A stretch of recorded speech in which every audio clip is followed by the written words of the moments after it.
Now, where are you from? I was born in Houston. I was partially raised in New York. My family, we moved to New York when I was 5. And ever since then, I was always back and forth. New York, then from New York, I moved to Jersey. And from Jersey, I actually came here for like a year. Went to school in Douglasville, and I hated it because it was the first time I was called a nigger. A little girl. I asked her to sign her cast because everybody else wanted to sign her cast. So she let everybody else in the class sign her cast but me. And she's like, no, you can't sign my cast. Get away from me, you nigger. And so I was like, oh, and I was like, bye, I want to leave. I want to go back to New York. I hate this fucking place. And he was like, oh my God, okay, let's go. We're going back to New York. So then from New York, we moved back to Jersey. And then we always had a house in Houston, so I went there every summer. So I consider myself a Texan Yankee, but I know I really can't say that out loud because some people would be pissed. But it's okay. Now, how long have you been in Atlanta for recently? Like 5 years on and off. I would say 5 years on and off for sure. Now let's take it back for a second. What type of student were you in school? I was I guess I was a nerd. I was a nerd in school until ninth grade. Until ninth grade, I started, to really I had a boyfriend. That was the first time I had a boyfriend, and I liked him. And so I started, dressing up in BV and wearing heels every day and just pretty much going to school just to slay the girls. It was just it was just like a runway show at school for me, so. And then when, I just really didn't take grades that serious at that time because I was like, quote unquote, in puppy love. But my parents were pretty strict, so I had to get it together. And I actually did homeschooling when I hit 11th grade because I just wanted to be in the studio all of the time, so. Did you graduate? Yeah, I graduated homeschool. I did homeschooling. And on top of that, because I missed a lot of days, I really didn't feel like going. So I missed a lot of days. But I was pretty good. I mean, I had like a track scholarship. I mean, I was really good in art, history, really good at math, get to the check. Did you attend college? No, I didn't attend college. My mom wanted me to go, and my dad wanted me to go, but I was like, no. I know what I want to do. I know what I want to be when I grow up. So I'm going to just do that. I'm not going to waste my time.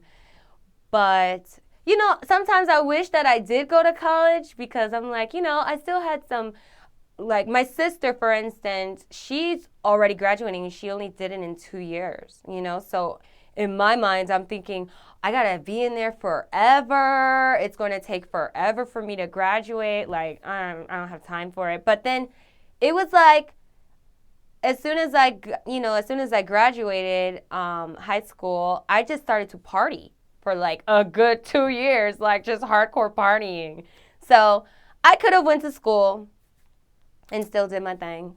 But, shit happens. Now, do you have kids? No, I don't have any kids. I want some eventually when I'm married.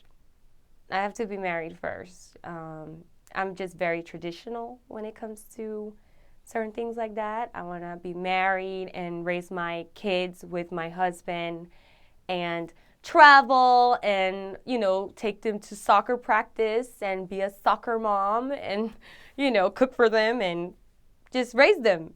But I mean, right now I'm just like super focused on my career and I have to build, the foundation. So whenever I'm whenever I have my babies, then I can just be a mommy. The reason why I ask is in terms of homeschooling, when you have kids, if you have kids, yeah, would you consider homeschooling for them or no? At what age? Well, I'm just curious because you did homeschooling for 2 years. Yeah. And so you kind of see the difference between public school and homeschool. I mean, I liked homeschooling. I liked it because I pretty much got straight to the point and I wasn't distracted by anything. But then again, I mean, yeah, I guess I would consider it for, if my kid wants to be homeschooled instead of going to school.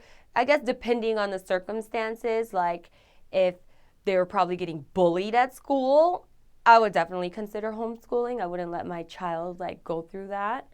Because at one point I was bullied. I was bullied in elementary because I had poofy hair and I was pretty much the only black kid in my class.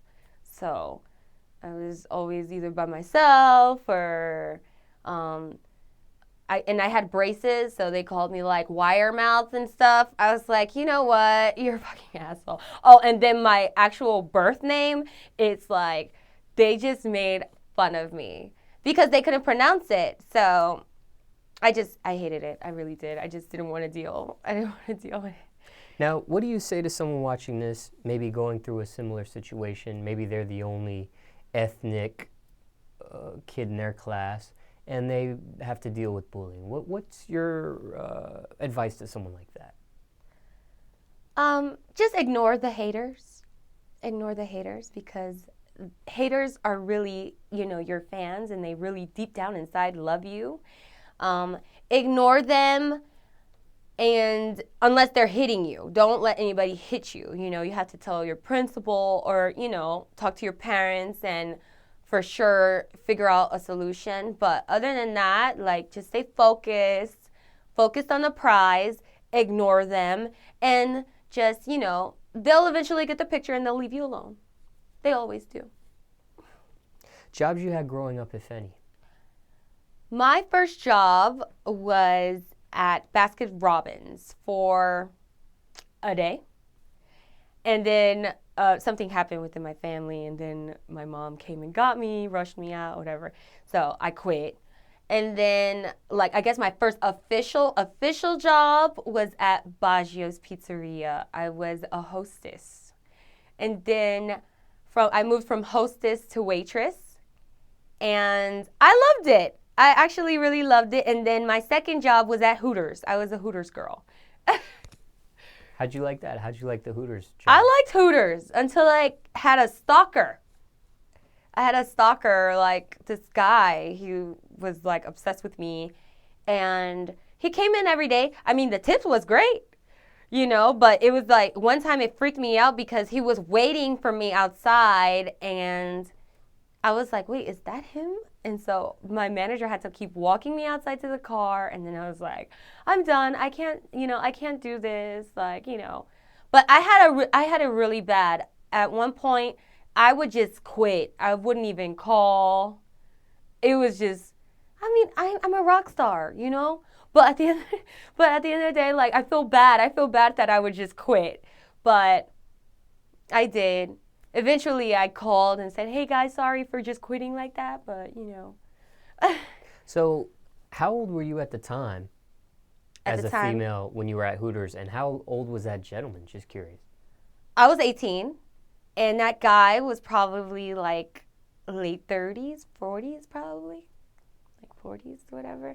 But he was sweet. He was nice. But he just, he was very flirty. He tried to take me out. He asked me for my number. And I was like, no. I have a boyfriend, but thanks. That's my line. I'm like, I have a boyfriend. Now, did he come every day just to Yeah, he came every day. Just for you? Yeah, just for me. Same time every day, or did it vary? No, sometimes it varied when my schedule varied.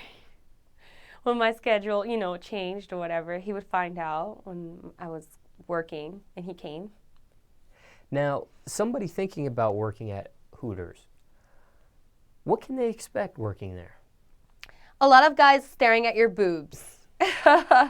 Staring at your boobs and staring at you and drooling over you. There's some people that just come in there just to eat the wings.